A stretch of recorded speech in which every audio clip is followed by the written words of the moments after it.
مصر کے اندر حضرت موسیٰ علیہ السلام نے ایک کبتی کو تھپڑ مار دیا تھا۔ قرآن مجید کے دامن میں یہ واقعہ موجود ہے۔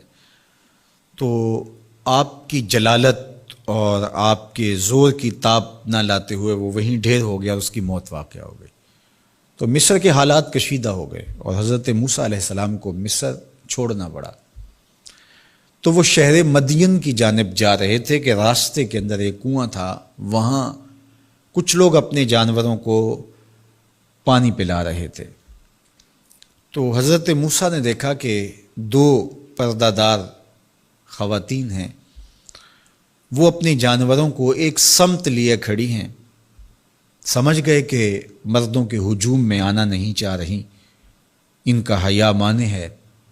تو آگے بڑھے اور ان کے جانور ہانکے اور ان کو سیراب کیا اور پھر ان کی جانب ہانک دیے۔ وہ واپس گئیں اور اپنے والد بزرگوار سے کہا کہ ایک سال نوجوان جس کی آنکھوں میں شرم و حیا تھا، اس نے ہمارے ساتھ یہ مہربانی کی۔ تو ان کے والد گرامی نے کہا کہ جاؤ اس کو بلا کے لاؤ۔ قرآن مجید میں اس کا ذکر کیا گیا۔ فجاءتہ احداہما تمشی علی استحیاء، ان میں سے ایک خاتون حیا میں سمٹی ہوئی حاضر ہوئی۔ اس نے کہا کہ ہمارے والد گرامی آپ کو بلاتے ہیں، آپ نے ہمارے ساتھ جو مہربانی کی ہے اس کا وہ اجر دینا چاہتے ہیں۔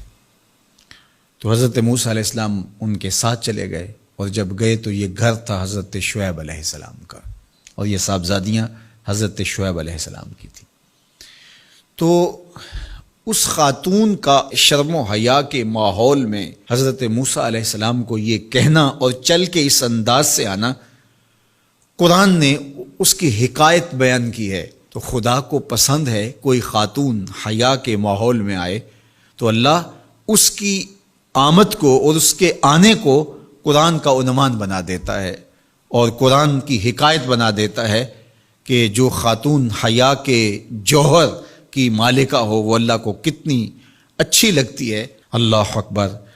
حضرت نبی اکرم صلی اللہ علیہ وآلہ وسلم کا فرمان حیا کے حوالے سے، الحیاء من الایمان، حیا ایمان سے ہے۔ تو جتنے بھی ایماندار لوگ ہیں وہ پھر حیا کے جوہر سے مزین ہوں گے، مالا مال ہوں گے۔ آپ دیکھ لیجئے سب سے بڑے ایماندار تو میرے اور آپ کے آقا مولا ہیں، اور حضور کمواری لڑکی سے زیادہ حیادار تھے۔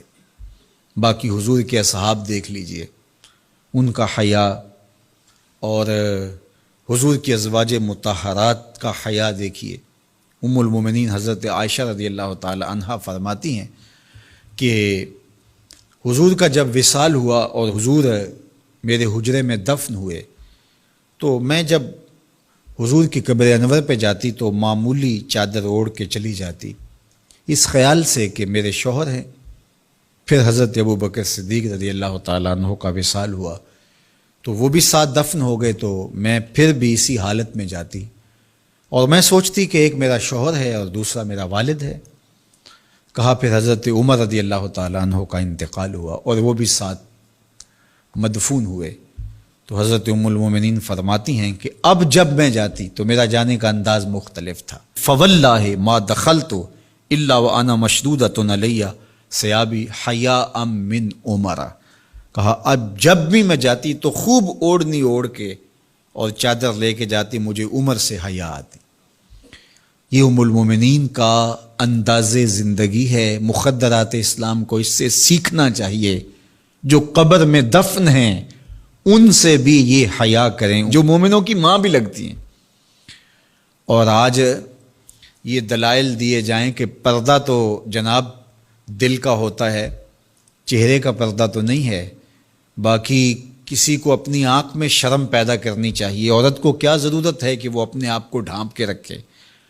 اب ام المومنین کا عمل یہ ہے کہ فرماتی ہیں کہ میں اپنے آپ کو خوب سمیٹ کے جاتی حیاء من عمر۔ عمر قبر میں ہیں لیکن ام المومنین فرماتی ہیں مجھے پھر بھی حیا آتی۔ اور حضرت سیدہ طیبہ طاہرہ حضرت فاطمہ الزہرا رضی اللہ تعالی عنہا نے کہا کہ عورت کے لیے بہترین پردہ یہ ہے کہ اس کو کوئی غیر مرد نہ دیکھے اور وہ غیر مرد کو نہ دیکھے۔ تو جب یہ ہمارا دین ہمیں سکھاتا ہے اور حیا کا یہ سبق دیتا ہے، بڑوں سے حیا کرنے کی تلقین کی گئی، اللہ سے حیا کرنے کی، اس کے رسول سے حیا کرنے کی تلقین کی گئی۔ صحابہ فرماتے ہیں بعض اوقات ہم کچھ پوچھنا چاہتے ہوتے تھے اور حضور کے حیا کی وجہ سے ہم ایک عرصہ تک وہ بات نہیں پوچھ پاتے تھے۔ آج دادا کے سامنے بچے جس طرح بات کرتے ہیں اور جس طرح بچوں سے حیا کا جوہر ختم ہو گیا ہے اور اس کو وہ تہذیب نو کا کرشمہ سمجھتے ہیں اور جدید دور کی کرامت سمجھتے ہیں، یہ دور جدید کی کرامت نہیں ہے، یہ جاہلیت ہے۔